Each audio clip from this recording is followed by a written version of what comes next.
आपने अक्सर अपने अपने घरों में बच्चों को टीवी के लिए लड़ते तो देखा ही होगा, पर पुष्पा के घर के हालात कुछ अलग ही थे, क्योंकि उसके घर में टीवी के लिए कोई छोटा बच्चा नहीं बल्कि खुद दोनों सास बहू लड़ रही थी। कोमल बहू, मेरे टीवी देखने का समय हो गया है, तू क्यों इस समय रिमोट लेकर बैठ जाती है?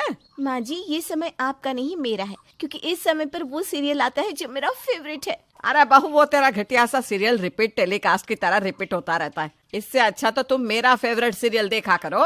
पाजी, आपकी फेवरेट सीरियल में मेरी कोई दिलचस्पी नहीं है, इसलिए अब मुझे परेशान मत करो और टीवी देखने दो। वैसे भी इसके बाद बहुत अच्छी मूवी आने वाली है। क्या इस सीरियल के बाद तुझे मूवी भी देखनी है? अरे तो पूरा दिन और पूरी रात टीवी ही देखती रहेगी। तो घर के काम और खाना कौन बनाएगा? माँ जी, काश ऐसा हो पाता, पर आप तो सिर्फ बैठकर खाना खाना ही जानती हो। राम राम राम राम, घोर कलयुग, घोर कलयुग। हे भगवान, अब घर में बहू नहीं चुड़ैलों का वास होने लगा है। ये सीरियल देख कर ना तू भी चुड़ैल बनती जा रही है और लड़ना सीख रही है। जब देखो तब अपनी सास को उल्टा सीधा कहती है। तेरी माँ ने तुझे वैसे ही कुछ सिखाया है नहीं? और बची कुची कसर तो ये गंदे गंदे सीरियल देख कर पूरी करती है। माँ जी, आप भी कोई भली नहीं है। अब आपकी उम्र हो गई है, हाथ में माला पकड़कर मंदिर में बैठा करो, पूरा दिन तप जप करो। पर आप देख लो, आप तो हर समय प्यार मोहब्बत वाली सीरियल देखना चाहती हैं। अरे मैं तेरी तरह ये लड़ने वाले नाटक तो नहीं देखती, पारिवारिक सीरियल देखती हूँ, जिसे देखकर आत्मा को भी सुख मिलता है।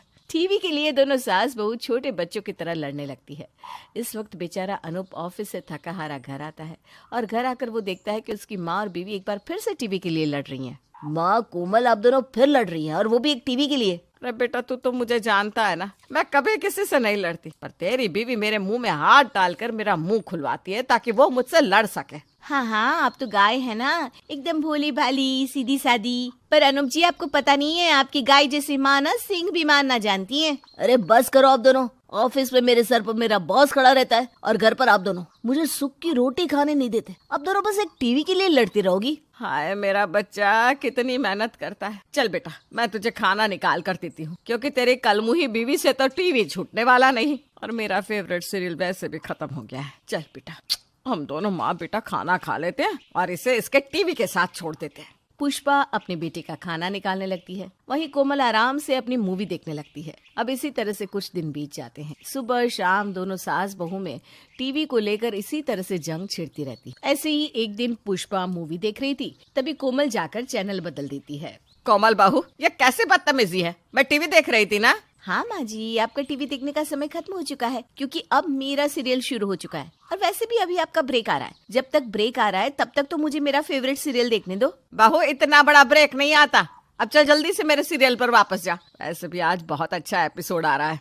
पुष्पा के कहने पर भी कोमल पुष्पा का सीरियल नहीं लगाती, जिसके बाद पुष्पा को बहुत गुस्सा आता है और वो टीवी बंद करके वहाँ से चली जाती है। पर कोमल को कोई फर्क नहीं पड़ता, वो दोबारा टीवी चालू करके देखने लगती है। अब इसी तरह से हर समय दोनों सास बहू एक टीवी के लिए लड़ती रहती। अपनी माँ और बीवी के बीच की लड़ाई खत्म करने के लिए एक दिन अनूप दूसरा टीवी उठाकर ले आता है। अरे अनूप जी, आप ये क्या लेकर आ गए? आप दोनों की लड़ाई का सोल्यूशन लेकर आया। अब घर में एक नहीं दो टीवी है। एक टीवी हॉल में रहेगा और एक टीवी हमारे बेडरूम में। तुम आराम से बेडरूम में टीवी देखते रहना, इससे ना माँ को दिक्कत होगी ना तुम्हें दिक्कत होगी। ये बेटा, तूने बहुत अच्छा किया जो एक और टीवी लगवाने की सोच ली। अब इसके मूवी से मेरा तो पीछा छूटेगा। पुष्पा बहुत खुश थी, क्योंकि कोमल के लिए अलग टीवी जो आ गई थी। पर कोमल को अपने रूम में टीवी देखने में बिल्कुल भी अच्छा नहीं लगता और वो कमरे में टीवी लगे होने के बाद भी हॉल में जाकर टीवी देखने लगती है, जिस वजह से एक बार फिर दोनों सास बहू में लड़ाई हो जाती है। बहू, तेरी टीवी तेरे कमरे में लग चुकी है ना, फिर हॉल में आकर टीवी क्यों देख रही है? अब इस टीवी पर सिर्फ मेरा अधिकार है। माँ जी, बोलिए मत। आपका बेटा मेरा पति है और ये टीवी मेरा पति लेकर आया है। सब्सक्राइब नाउ इस टीवी पर and press the bell icon. Never miss an update. और वैसे भी मुझे अपने कमरे में टीवी देखने में मजा नहीं आ रहा, इसलिए मैं हॉल में ही देखूंगी। अरे तो उस टीवी को तूने अपने कमरे में शो पीस के लिए लगवाया है क्या बहू? माँ जी, वो शो पीस बहुत जल्द आपके कमरे में लगने वाला है। फिर मैं हॉल में बैठकर टीवी देखूंगी और आप अपने कमरे में बैठकर देखना। आने दीजिए अनूप को, वो टीवी मैं आपके कमरे में ही लगवा दूंगी। अब क्या था, कोमल अनूप के आने का इंतजार करती है और अनूप के आते ही उसे टीवी को अपनी सास के कमरे में लगाने के लिए कहती है। क्या वो टीवी माँ के कमरे में लगा दूं? पर ये टीवी यहाँ है तो तुम्हें दिक्कत क्या है? अच्छी बात है ना, अब तुम दोनों की लड़ाई नहीं होगी। आपको दिक्कत नहीं है, पर मुझे दिक्कत है। मुझे कमरे में बैठकर टीवी देखने में मजा नहीं आता, मुझे हॉल में बैठकर टीवी देखनी है। इसलिए आप इस टीवी को माँ जी के कमरे में लगवा दो, ताकि माँ जी कमरे में बैठकर टीवी देखती रहे। वैसे भी ना उनकी उम्र हो गई है, ये क्या अंदर बाहर करती रहती है बार बार। कोमल के जिद करने पर बेचारा अनूप अपने कमरे की टीवी अपनी माँ के कमरे में लगवा देता है। शुरुआत के कुछ दिनों तक तो पुष्पा अपने कमरे में बैठकर टीवी देखती है, पर कमरे की चार दीवारी से पुष्पा का मन भर जाता है और वो भी हॉल में आकर टीवी देखने लगती है। माँ जी, आप हॉल में बैठकर टीवी क्यों देख रही हैं? यहाँ पर मैं टीवी देखती हूँ ना। आपका टीवी आपके कमरे में लगवा दिया है। बहू, वो टीवी तेरे कमरे के लिए आया था, मेरा टीवी तो यही है, इसीलिए मैं आ गई अपनी जगह पर।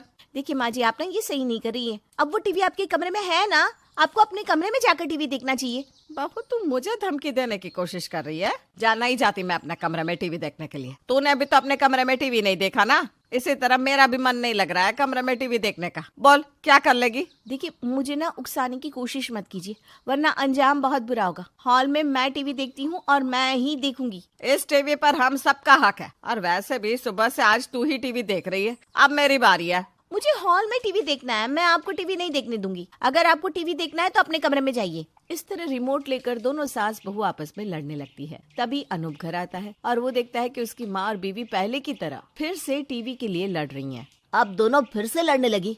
अब दोनों ने कसम खा ली है क्या कि मुझे चैन से जीने नहीं दोगी? एक और टीवी लगवा दी थी ना, फिर लड़ाई क्यों कर रही है आप दोनों?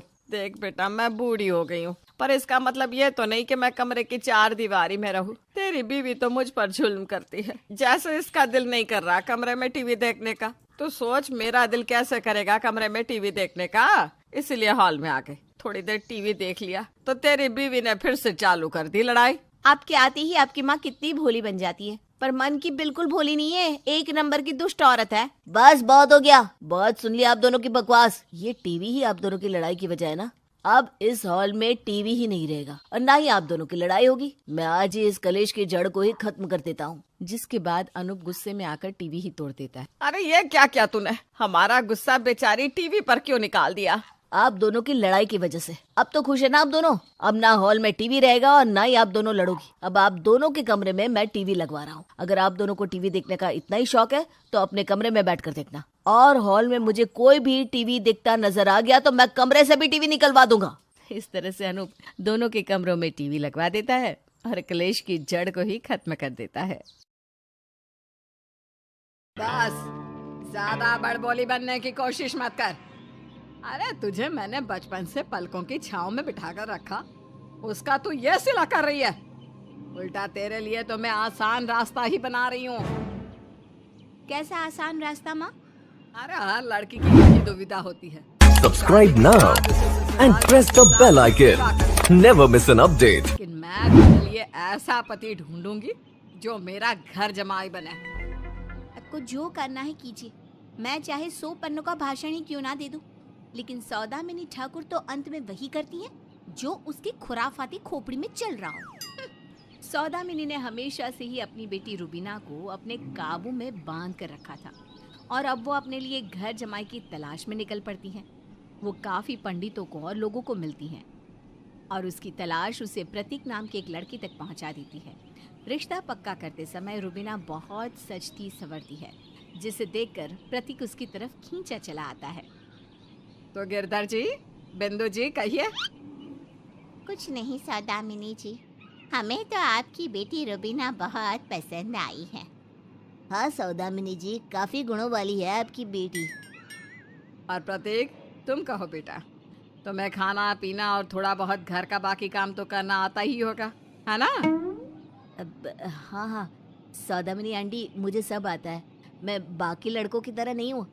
अपनी वाइफ को टेंशन ना हो इसलिए मैंने घर के सारे काम सीख लिए हैं, खाना बनाने से लेकर झाड़ू पोछे तक, एवरीथिंग। चलो अच्छी बात है। वैसे भी पंडित जी ने कहा ही था तुम बड़े ही सर्वगुण संपन्न वर हो। तो बोलो बेटा, बनोगे ना हमारे घर जमाई? प्रतीक रुबीना की तरफ एक नजर घुमाता है और मुस्कुराते हुए बिना सोचे झट से हाँ बोल देता है। जी, मैं ये शादी करने के लिए तैयार हूँ, और अगर मुझे रुबीना जी का पति होने के लिए आपका घर जमाई बनना पड़े तो मुझे आपका घर जमाई बनने में भी कोई ऐतराज नहीं है। प्रतीक रुबीना के प्यार में घर जमाई बनने के लिए हाँ कह देता है और फिर रुबीना और प्रतीक की शादी हो जाती है। शादी के बाद सौदामिनी प्रतीक को अपने इशारों पे नचाना शुरू कर देती है। देखो प्रतीक, अब तुम इस घर के घर जमाई हो, तो तुम्हारे कंधों पर कई सारी जिम्मेदारियां होंगी। ये लो, ये लिस्ट, इसमें सब लिखा है, क्या कैसे करना है, and all the rules and regulations.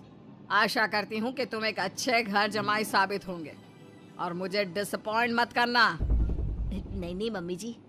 प्रतीक एक अच्छे घर जमाई की तरह रोज सुबह जल्दी उठकर किसी भी नौकर या हाउस कीपिंग स्टाफ को डिस्टर्ब किए बिना सबका नाश्ता बनाता। ला ला ला ला ला। बस बस बस, ज्यादा मक्खन नहीं लगाऊंगा। माना कि ब्राउन ब्रेड है, लेकिन फिर भी मम्मी जी डाइट करती हैं फिट और स्लिम रहने के लिए। चलो ये हो गया। अब रुबीना जी के लिए उपमा बना देता हूँ और मस्त सी गर्मा गर्म दूध वाली कॉफी और कपकेक्स।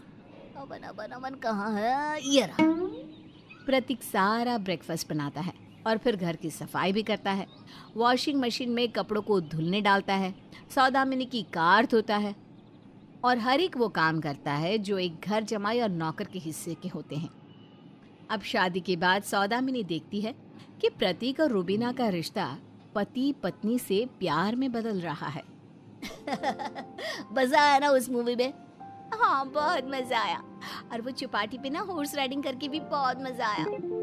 रुबीना और प्रतीक दोनों एक दूसरे का हाथ पकड़े हुए घर में हंसते हुए और प्यार भरी बातें करते हुए घुसते हैं और ये सब सौदामिनी चुपके से देख लेती है।